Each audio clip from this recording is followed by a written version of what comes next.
E agora você acompanha pela Rádio Rio de Janeiro o programa Estudo das Obras de André Luiz. Vamos refletir sobre o livro Nosso Lar. Produção e apresentação, Tereza Cristina e Marco Antônio.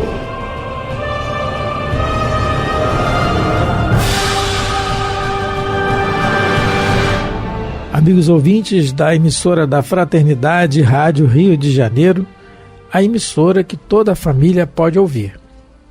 Novamente estamos aqui, com a permissão de Jesus e dos bons espíritos, para darmos continuidade ao estudo da vida no mundo espiritual através da obra Nosso Lar, obra que foi ditada pelo espírito André Luiz e que foi psicografada pelas mãos abençoadas do missionário Francisco Cândido Xavier.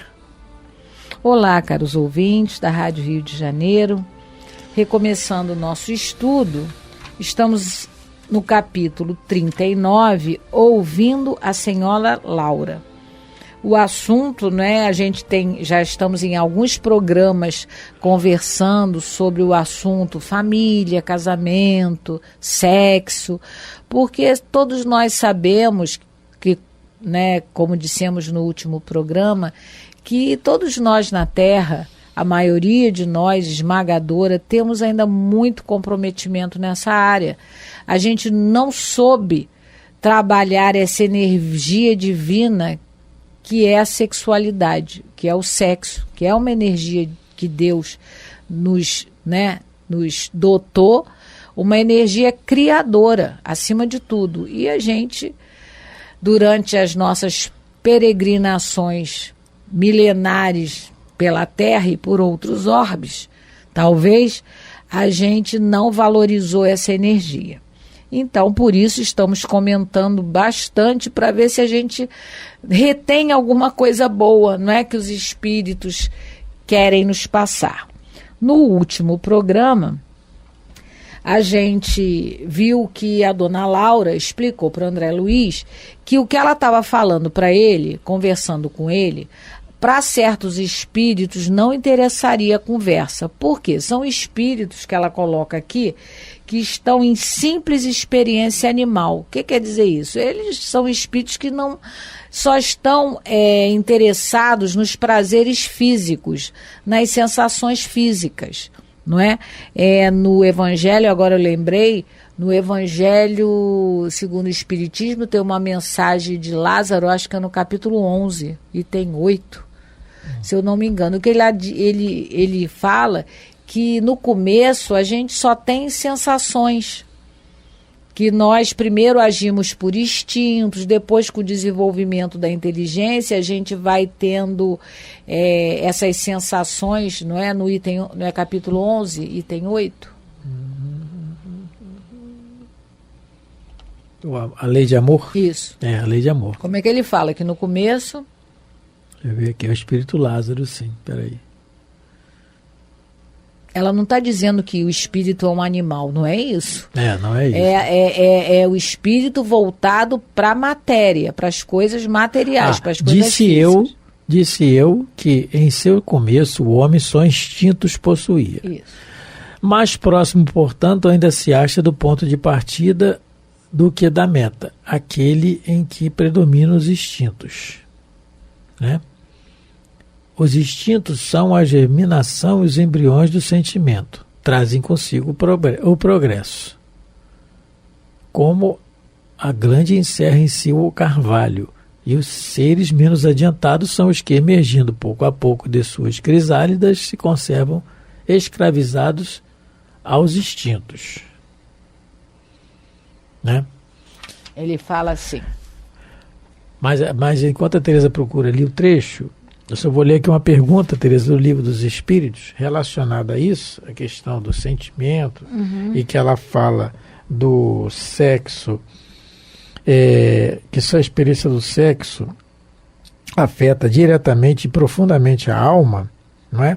E que nós tantas vezes denegrimos isso. Allan Kardec, na questão de número 701 do Livro dos Espíritos, ele faz uma pergunta sobre a poligamia e a monogamia. Aqui, Marco. Deixa eu só ler a pergunta aqui, para você emendar com essa. Até tem a ver, tudo a ver. Qual das duas, a poligamia ou a monogamia, é mais conforme à lei da natureza? Resposta: a poligamia é lei humana cuja abolição marca um progresso social. O casamento, segundo as vistas de Deus, tem que se fundar na afeição dos seres que se unem. Na poligamia não há afeição real, há apenas sensualidade. Então é o progresso que a gente está fazendo também na sociedade. Ele fala logo aqui no começo. Em sua origem, o homem só tem instinto, quando mais avançado e corrompido, tem sensações. Quando instruído e depurado, tem sentimentos. Então, quando ela diz aqui que espíritos que estão em simples experiência animal são espíritos, né, que apenas agem por instinto e por sensações. Eles ainda não estão aptos, né, ou por má vontade ou por primitivismo, eles não estão aptos a desenvolver ainda a sua espiritualidade. A gente não quer dizer com isso também, né? Ficou faltando falar isso no último programa, que a gente, quando já busca essa espiritualidade superior, a gente não dá importância mais aos relacionamentos sexuais. Não é isso, a gente está encarnado. Mas a gente já entendeu que não é só isso. A gente já compreendeu que isso faz parte, por enquanto, pela nossa inferioridade. Talvez um dia isso vá passar.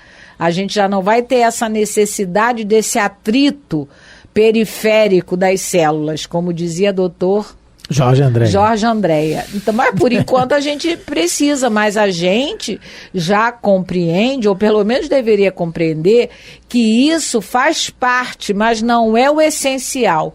O essencial num relacionamento afetivo é, acima de tudo, a amizade, o companheirismo, não é? A fraternidade, que é o tal do sentimento, que a gente ainda não conseguiu desenvolver ainda. Então, isso ficou faltando falar no último programa, porque senão a gente não é anjo ainda. A gente não está na condição de espírito puro, que já sabe utilizar a energia sexual de uma maneira acertada. Longe disso. Mas a gente tem que buscar se esforçar, como o Marco leu ali no Livro dos Espíritos, a questão da monogamia, de entender que se a gente escolheu alguém para caminhar com a gente, que a gente pelo menos se esforce para dar certo, que a gente busque, né, de alguma maneira, levar esse relacionamento com honestidade, sem mentiras, não é? Porque isso denota o quê? Amadurecimento. É uma das coisas mais importantes para um relacionamento der certo, é a transparência de um e de outro, não é? É a honestidade que deve viger entre o casal. Então é isso que a dona Laura está falando. Olha, essa conversa que a gente está tendo, que já começou há um tempinho, para esse tipo de espírito não interessa, mas nós, incluiu o André Luiz, já temos condição de escutar, né? O André Luiz, o Emmanuel comentando isso, ele tem uma página chamada Amor Livre, titulada Amor Livre, muito interessante, só vou ler 3 parágrafos dela. Ela está no livro Vida e Sexo, muito bom esse livro, Vida e Sexo.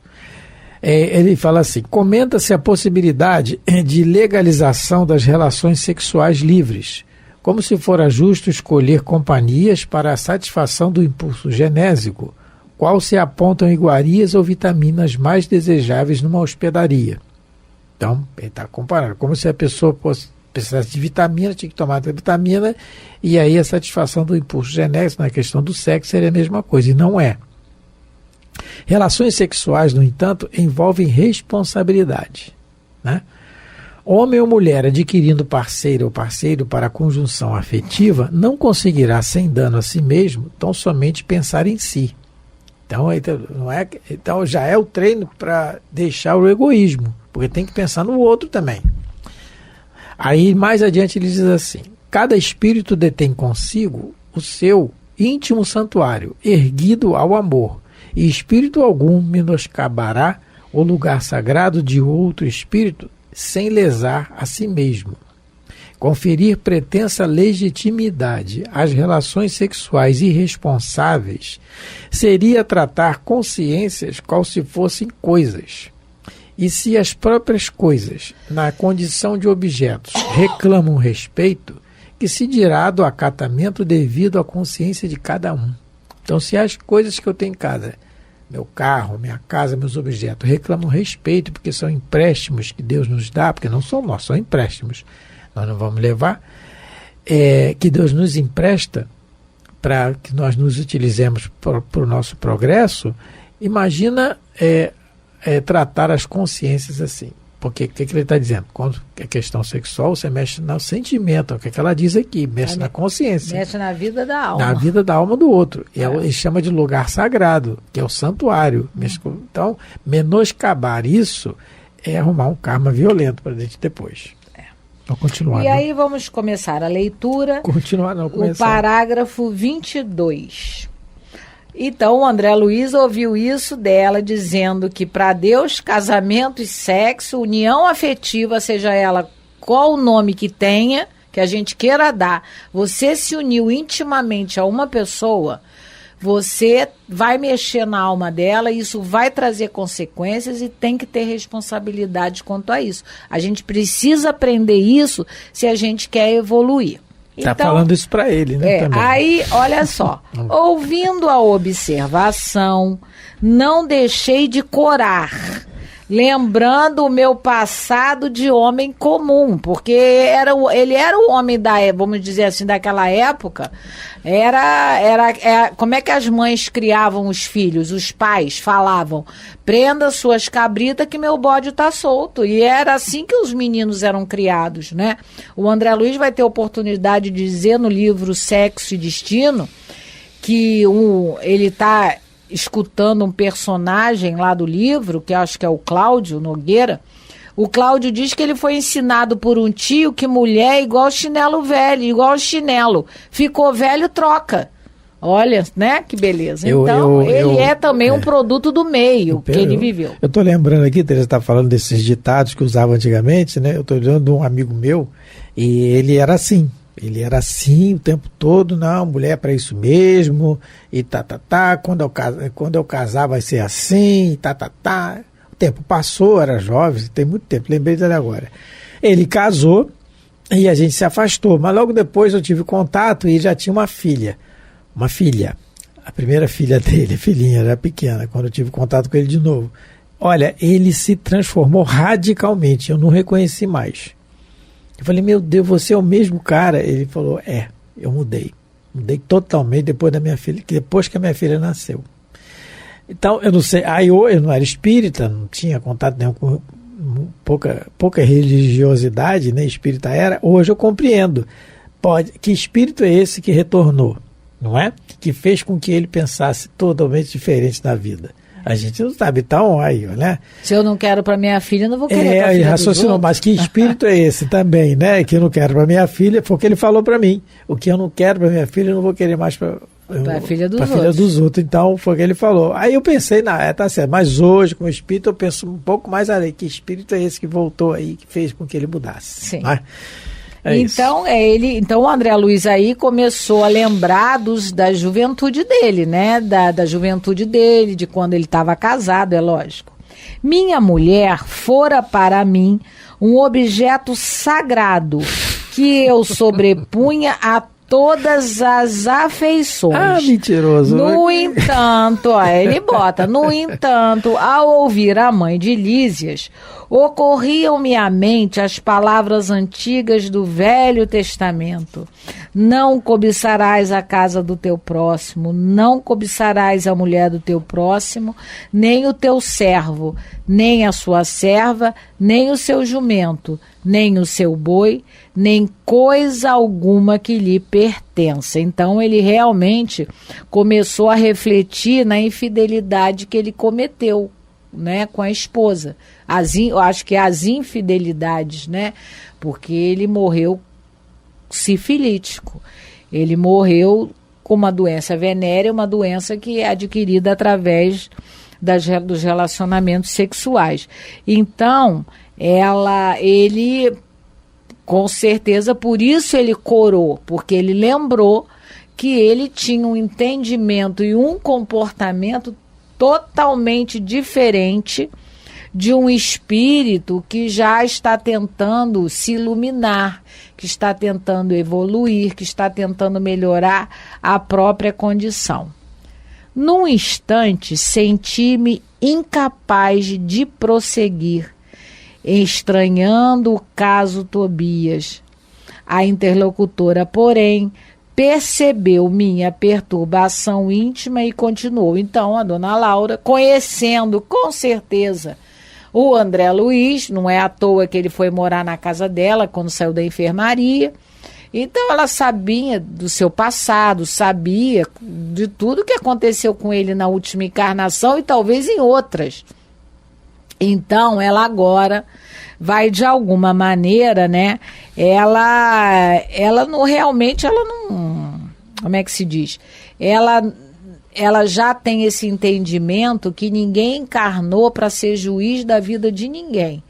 Muito mais em nosso lar, aqueles que realmente são cidadãos de nosso lar, porque tem os albergados, né? Aqueles doentes, aqueles que não vão ter oportunidade de morar em nosso lar, que só estão sendo atendidos e muitas das vezes vão ser recambiados já a reencarnação das câmaras de retificação. Então ela já é alguém lúcida, ela não está no comportamento de julgar. E a gente vai ver isso no discurso agora, porque ela percebeu que ele ficou perturbado porque ele tinha consciência culpada, né? E aí ela continuou. Então agora ela de alguma maneira vai tentar fazer com que ele não fique desanimado, não fique albergado na culpa, né? Na culpa, né? Tereza, só voltando um pouquinho no 10º mandamento, que ele fala que não cobiçarás a casa do teu próximo, isso é o 10º mandamento. Não cobiçarás a mulher, nem o servo, nem a tua serva e tal. E no livro Evolução em Dois Mundos, o André Luiz, ele faz um comentário em cima dos 10 mandamentos. É um comentário mais, assim, mais abrangente, um raciocínio maior. E no 10º ele diz assim: acautela-te contra a inveja e o despeito, a inconformação e o ciúme, aprendendo a conquistar alegria e tranquilidade ao preço do esforço próprio, porque os teus pensamentos te precedem os passos, plasmando-te hoje o caminho de amanhã. Então, quando o André Luiz, quando Jesus envia esses mandamentos pela mediunidade de Moisés, né? E hoje o Espiritismo ele coloca cada mandamento num raciocínio mais abrangente, como a gente já tem na doutrina espírita. E no 10º é isso, ele pede para nos cuidarmos contra a inveja e o despeito, porque querer o que é do outro é invejar o que o outro tem, ou ter despeito, e se conformar e ter ciúme, é o que ele está dizendo. E aprender a conquistar a alegria que o outro tem com esforço próprio, tranquilidade, né? Esforço próprio. Por quê? Não é nem a atitude, ele está falando dos pensamentos que te precedem, os passos, porque eu não faço nada sem pensar, vai plasmar hoje o meu que eu vou ter amanhã. Isso está, esses 10 mandamentos mais abrangentes, raciocinando mais abrangente, está no capítulo 20 do livro Evolução em Dois Mundos. Evolução em Dois Mundos, tá? Então, vamos ver o que ela vai dizer para ela, né? Para ele. A interlocutora, porém, percebeu minha perturbação íntima e continuou. Onde o esforço de consertar é tarefa de quase todos, deve haver lugar para muita compreensão e muito respeito à misericórdia divina, que nos oferece tantos caminhos a retificações justas. Então, eu lendo isso em casa, eu me lembrei como ela diz aqui, né, da misericórdia divina para toda a humanidade. Eu me lembrei do Instituto Almas Irmãs. O Instituto Almas Irmãs, ele nos é relatado no livro Sexo e Destino. E o Instituto Almas Irmãs, ele, no livro Sexo e Destino, não tem números, capítulos, tem que procurar pelo título. O título é Almas Irmãs. Ele é, como o próprio André Luiz vai nos narrar, ele é um hospital-escola para os candidatos à reencarnação. Por quê? Lá estão internados estudantes que vinham, em maioria, de estâncias purgatoriais após alijarem as consequências mais imediatas dos vícios e paixões aviltantes por eles mesmos acalentados no plano físico. Então, ele vai dizer que o Almas Irmãs, todos, né, estavam lá para aprender, porque todos lá erraram muito na questão sexual. Então, o Instituto é grande. O Instituto é muito grande, é interessante. Eu lembro aqui que são 4 quilômetros quadrados de extensão. É muito grande. Ele diz que o Almas Irmãs detinha, naquela época, 1940 e poucos, eu acho que é quando o livro foi editado, não sei bem. Isso. O Almas Irmãs detinha uma população oscilante de 5 a 6 mil pessoas. 1944. Então, e aí o André Luiz pergunta, então todo mundo que se alberga lá para estudar nesse hospital escola Almas Irmãs tem problema na área sexual. E lá o André Luiz diz que tem o curso de sexo e maternidade, sexo e justiça, deve ter sexo e paternidade, sexo e vizinhança, deve ter cursos que a gente nem imagina, todos relacionados e voltados ao aprendizado da real utilidade dessa energia divina. E aí o André Luiz, mas é interessante que o André Luiz pergunta assim lá pro...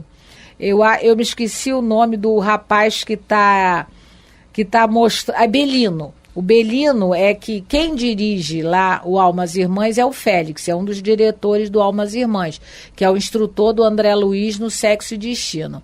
O Belino está explicando a ele como é que funciona lá.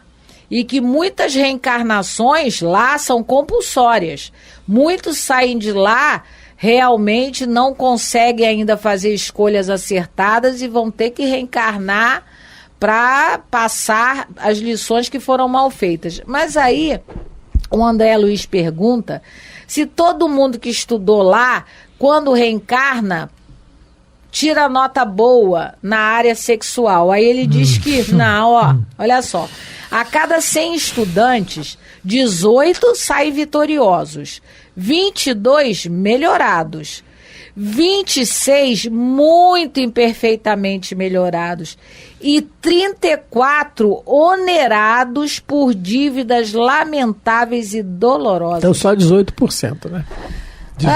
Só bem pouquinho consegue melhorar. O problema é que a maioria, como ele diz aqui, né, 34% dos 100 acaba aumentando a dívida, o interessante, piorando a história. Olha como o negócio é complicado. Só um comentário em cima do Almas Irmãs que a Teresa está falando, gente.